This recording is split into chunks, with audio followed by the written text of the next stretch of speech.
Rian, halo Risma, Halo, gimana nih kabarnya? baik, alhamdulillah. Alhamdulillah aku juga baik Put, tapi cuma lagi bantu dosen buat penelitian.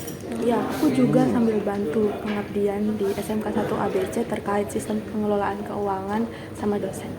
Kalian sibuk banget nih. Nah, tadi terkait Risma kan di SMK 1 ABC ya? Nah, kamu di sana ngapain aja sih kegiatannya? Jadi di sana kita tuh ada beberapa edukasi Put dalam pengelolaan keuangan sekolah, baik dana pemerintah maupun dana sekolah.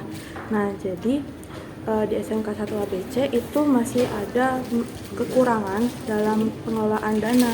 Didukung dengan SMK 1 ABC itu sistemnya menggunakan swakelola. Hah? Jadi Kekurangan belum maksimal. apa yang kamu maksud gitu guys? Kan biasanya sekolah yang menggunakan sistem swakelola itu harus bisa, malah lebih baik dong dalam mengalokasikan dananya. Nah itu kan udah terstruktur kan harusnya sekolah bisa mengalokasikan dananya secara baik. Bener tuh apa yang dikatakan Brian kan di sini kan kasusnya SMK 1 ABC kan dapat bantuan pengadaan barang tuh. Nah, itu kan seharusnya bisa jadi kelebihan dong dari SMK 1 ABC, tapi kenapa bisa jadi kelemahan, Rit? Jadi setelah ditinjau dari laporan pemeriksaan keuangannya, itu ternyata dana yang sudah disusun dalam RKB itu harusnya itu untuk dipergunakan sampai selesai. Tetapi ketika kita melihat secara fisik itu estimasinya baru 80% jadi.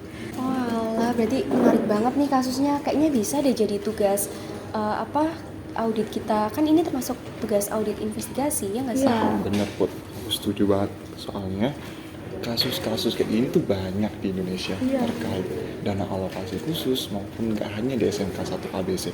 Didukung lagi peningkatan APBN negara kita per tahun itu progres kan. Nah harusnya sekolah di bidang pendidikan bisa mengalokasikan dananya secara baik. Tapi ini kok bisa terdapat kecurangan di SMK 1 ABC. Gak, kayaknya dengar-dengar ini dari pembangunan di SMK 1 ABC itu juga dapat dana DAK deh, atau DAK atau dana alokasi khusus. Nah kan DAK ada dua tuh, yaitu DAK fisik dan juga non fisik. Nah di kasus ini kayaknya termasuk fisik. Bener nih, aku setuju dengan pendapat kalian. Kelihatannya kasus di SMK 1 ABC bisa kita jadikan tugas audit investigasi dengan pendekatan 5W plus 2H. Setuju nggak? Setuju. Nah, informasi yang telah kami dapatkan untuk dapat melakukan audit investigatif yaitu yang pertama diantaranya ada TP atau temuan pemeriksaan. Nah, di TP ini terdiri dari yang pertama ada struktur gambaran umum instansi sekolah, unsur kerjasama, pihak-pihak yang terlibat, estimasi besarnya kerugian, laporan keuangan, dan juga yang terakhir ada laporan realisasi anggaran. Nah, yang kedua ada laporan monitoring dan juga prosedur pemilihan vendor.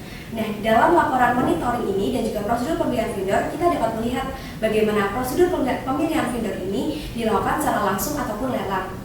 Nah, yang terakhir yaitu ada LHP atau laporan hasil pemeriksaan. Nah, adapun hipotesis dalam kasus pembangunan fisik ruang kelas baru SMK Negeri 1 ABC yaitu terdapat penyimpangan pembangunan fisik ruang kelas baru yang dilakukan oleh SMK 1 ABC yang mengakibatkan terjadinya kerugian yang dialami oleh negara.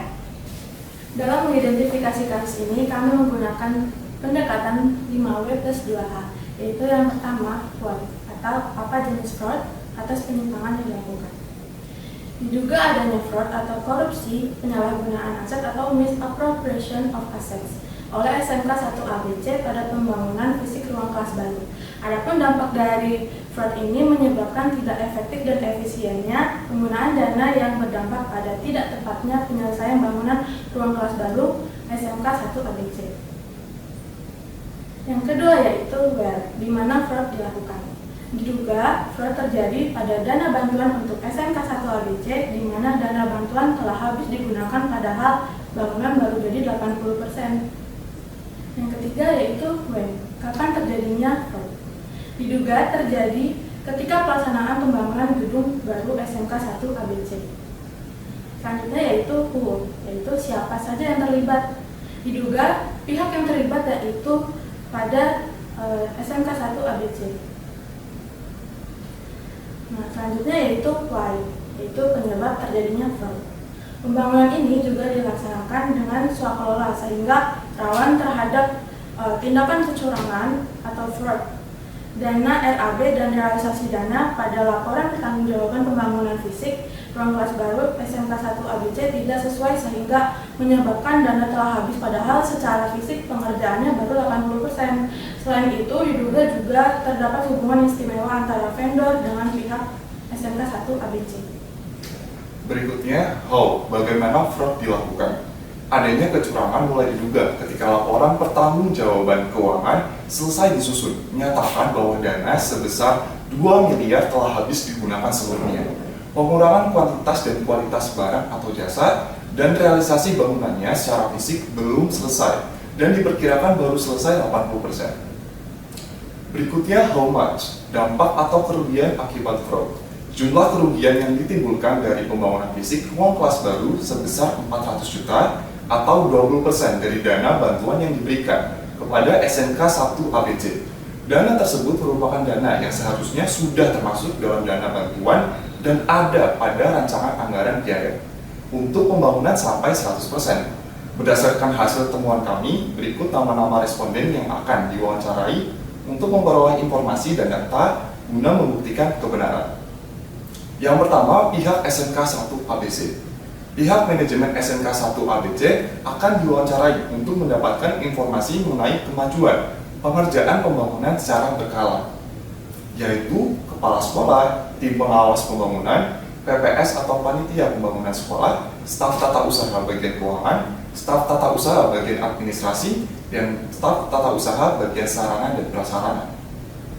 Dokumen yang akan kami minta dari pihak SMK 1 ABC diantaranya surat perjanjian pengadaan barang, surat penunjukan penyediaan barang atau jasa atau kita sebut SPPBJ, dan dokumen rencana umum pengadaan, dokumen kontrak, serta dokumen lainnya yang kami butuhkan.